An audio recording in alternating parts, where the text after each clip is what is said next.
I got the silver shiner from Joseph Imanetti, a St. Louis area fly tire fisherman.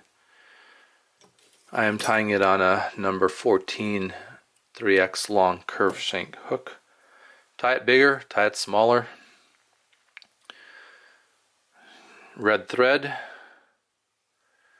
I'm using some small bead chain for the eyes, leaving plenty of snout out in front, and X-wrapping the bead chain. The X-wraps will help to get it straight on the top of the shank.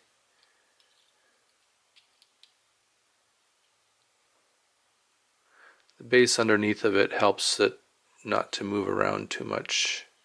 I kind of have to hold this hook because it's so flexible that it just wants to bend. So do the X-wraps to get it straight and then get it tied in well with over-unders over the shank underneath of the beads. And then bring my thread back behind. I'm going to put a thread base down just to keep the tail from sliding too much. I'm using white marabou for the tail. And the marabou that I have has the long, straight kind of ends on the fibers, on the barbs, so I've pinched off this long straight end. I didn't cut it, I pinch it because I still want that uneven end. It flows better in the water. I'm tying it a little bit shorter maybe than the hook shank. So wrap that in, keep it on top of the shank. Come back to about where the hook point is.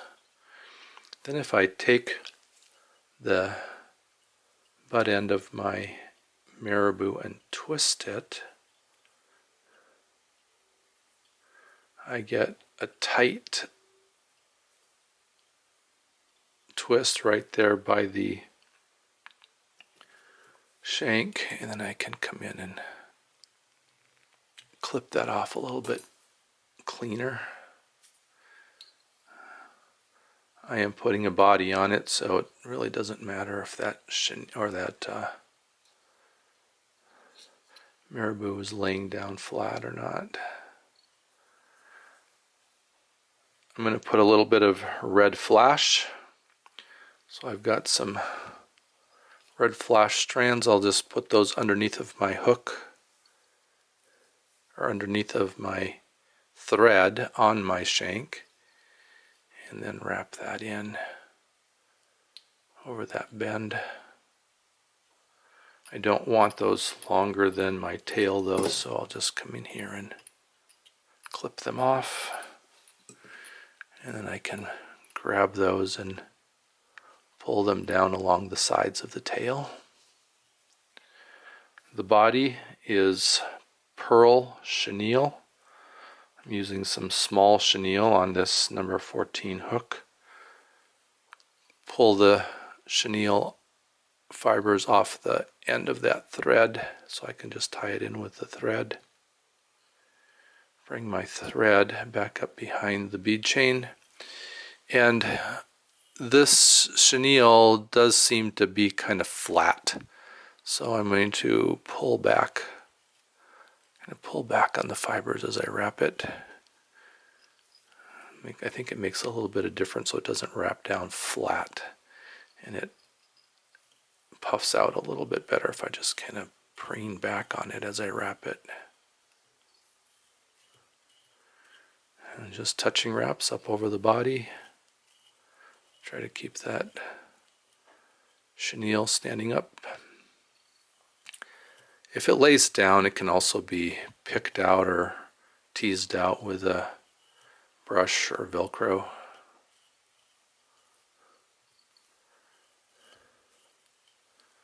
And just wrap it up to behind the eyes,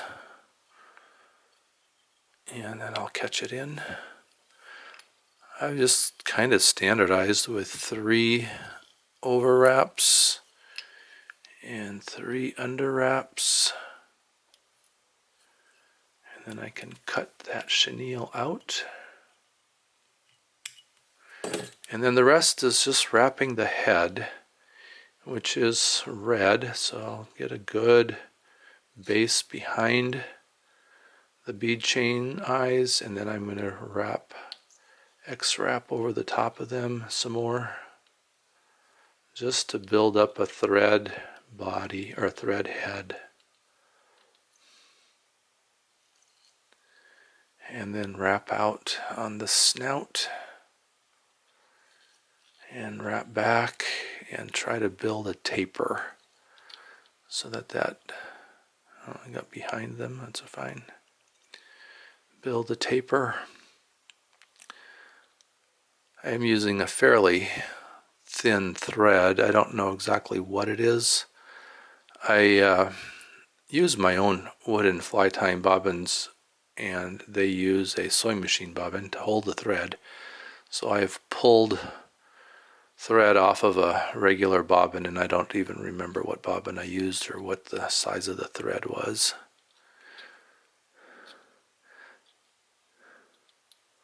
A heavier thread would make this process a little bit faster, but it's not about how fast I need to tie.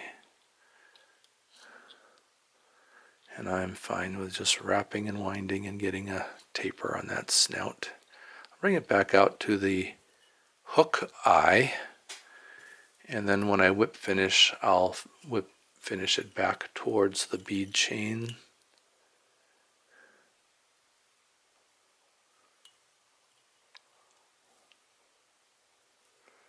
Again, dealing with that flexible hook.